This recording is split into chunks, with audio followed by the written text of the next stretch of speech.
Friends, अभी के time की अगर बात की जाए तो 100 में से 80% ऐसे मेल और फीमेल जेंडर हैं जिनमें कहीं ना कहीं नींद ना आने जैसी समस्या, धड़कन से रिलेटेड समस्या या उनमें जो है सो बेचैनी जैसी समस्या उनमें देखने को मिलती है। तो आज के इस वीडियो में हम बात करने वाले हैं एक ऐसे मेडिसिन के बारे में जिस मेडिसिन का इस्तेमाल करके आप इन सभी प्रॉब्लम से छुटकारा पा सकते हैं। तो आज के इस वीडियो में हम बात करने वाले हैं किस कंपनी की वो मेडिसिन है, साथ ही उस मेडिसिन में क्या क्या मिली हुई है, साथ ही उस मेडिसिन का इस्तेमाल हम किन किन बीमारियों में कर सकते हैं, साथ ही जो सबसे अहम जानकारी है जो मैं अपने सभी वीडियोस में आप सभी को बताता हूं कि उस मेडिसिन का साइड इफेक्ट क्या है, वो भी आपको जानकारी इस वीडियो में प्राप्त होने वाली है। कोई भी मेडिसिन अगर आप इस्तेमाल करें तो 3 बातों की जानकारी आप हमेशा रखें, तभी उस मेडिसिन का इस्तेमाल करें, अन्यथा ना करें। जैसे उस मेडिसिन को लेने से क्या क्या फायदे हमें देखने को मिलेंगी, साथ ही उस मेडिसिन का इस्तेमाल कितने मात्रा में और कितने दिनों तक करनी है उसकी भी जानकारी आपके पास होनी चाहिए। साथ ही उस मेडिसिन से होने वाले क्या क्या साइड इफेक्ट हैं उनकी भी जानकारी आपके पास होनी चाहिए, ताकि अगर किसी प्रकार की अगर कोई साइड इफेक्ट अगर आपको उस मेडिसिन को लेने से अगर होती है तो समय रहते ही आप सतर्कता बरत के आप उन प्रॉब्लम से आप छुटकारा पा सकते हैं। तो चलिए वीडियो स्टार्ट कर लेते हैं बगैर आपके समय को गवाए हुए। आज हम जिस मेडिसिन के बारे में बात करने वाले हैं उस मेडिसिन का नाम है एनेक्सिड 0.25। अगर हम बात करें इसके वेरिएंट की तो ये 2 वेरिएंट में मार्केट में देखने को मिलेंगी, जिसमें पहला है एनेक्सिड 0.25 और दूसरा है एनेक्सिड 0.5। अगर इसके कॉम्बिनेशन की बात की जाए तो इसमें एक ही कॉम्बिनेशन आपको देखने को मिलती है, वो है अल्प्राजोलम 0.25 और अल्प्राजोलम 0.5 mg। अगर इसकी कंपनी की बात की जाए तो ये माइक्रो कंपनी की बनाई हुई एक दवा है। अगर इसकी प्राइस की बात की जाए तो 30 रुपीज से लेकर के 50 रुपीज तक इसकी प्राइस मार्केट में देखने को मिलती है।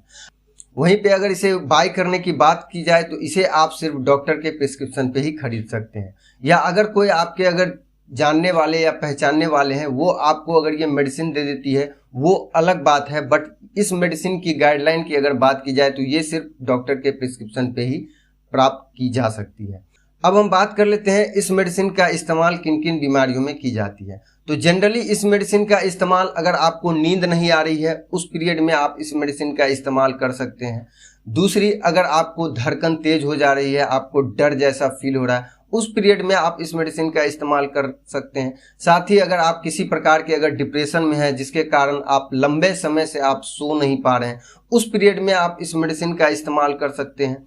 साथ ही अगर आपको चक्कर आ रही है, बेचैनी, घबराहट जैसी अगर फील हो रही है, या किसी कारणवश अगर आपको नींद भी नहीं आ रही है और आपको ऐसा फील हो रहा है कि आपका मेंटली किसी न किसी तरह से डिस्टरबेंस हो गया है, उस पीरियड में भी आप इस मेडिसिन का इस्तेमाल कर सकते हैं। अब हम बात करते हैं कि एनेक्सिड 0.25 और एनेक्सिड 0.5 हम कब इस्तेमाल कर सकते हैं। एनेक्सिड 0.25 की अगर बात की जाए तो एनेक्सिड 0.25 अगर आपको नॉर्मली अगर नींद नहीं आ रही है तो आप उसका इस्तेमाल कर सकते हैं। अगर थोड़ी बहुत अगर घबराहट है उस पीरियड में आप एनेक्सिड 0.25 का इस्तेमाल कर सकते हैं। साथ ही अगर कभी कभार अगर आपको धड़कन बढ़ जाती है, आपको बेचैनी जैसी फील होती है, उस पीरियड में आप एनेक्सिड 0.25 का इस्तेमाल कर सकते हैं। अब हम बात कर लेते हैं एनेक्सिड 0.5 का इस्तेमाल कब कब कर सकते हैं। अगर आपको एक लंबे टाइम तक अगर आपको नींद नहीं आ रही है उस पीरियड में आप एनेक्सिड 0.5 का इस्तेमाल कर सकते हैं, या किसी प्रकार की बहुत बड़ी अगर डिप्रेशन का अगर आप शिकार हैं उस पीरियड में आप एनेक्सिड 0.5 का इस्तेमाल कर सकते हैं। साथ ही आपको बराबर अगर धड़कन जैसी अगर रिलेटेड समस्या होती है या आपको बेचैनी जैसी अगर समस्या होती है उस पीरियड में आप एनेक्सिड 0.5 का इस्तेमाल कर सकते हैं। अब हम बात कर लेते हैं इस मेडिसिन का इस्तेमाल हमें कितनी मात्रा में करनी है। इस मेडिसिन का इस्तेमाल आपको रात में खाना खा करके 15 मिनट पहले सोने से आप इस मेडिसिन को आप ले सकते हैं। बट एक बात का ध्यान हमेशा रखें कि इस मेडिसिन का इस्तेमाल आप तभी करें जब आपको इन सभी प्रॉब्लम्स में से कोई प्रॉब्लम्स आप फेस कर रहे हैं। अब हम बात कर लेते हैं इस मेडिसिन के क्या क्या साइड इफेक्ट हैं। तो जनरली इस मेडिसिन को अगर आप मंथ में अगर 4 बार 5 बार अगर आप इस्तेमाल करते हैं तो आपको इसकी साइड इफेक्ट ना के बराबर देखने को मिलेंगी। बट अगर आप इस मेडिसिन का इस्तेमाल लंबे टाइम तक अगर कंटिन्यू अगर आप करते हैं तो इसके साइड इफेक्ट आपको देखने को मिलेंगे कि आपकी बॉडी एक्टिविटी को ये स्लो कर देती है, साथ ही आपकी सोचने की क्षमता को भी ये स्लो कर देती है।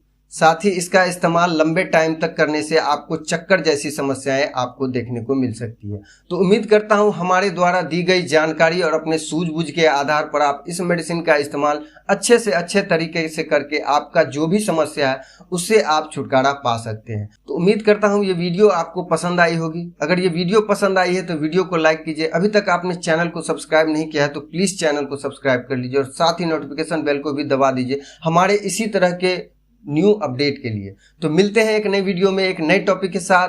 तब तक के लिए थैंक्स फॉर वॉचिंग।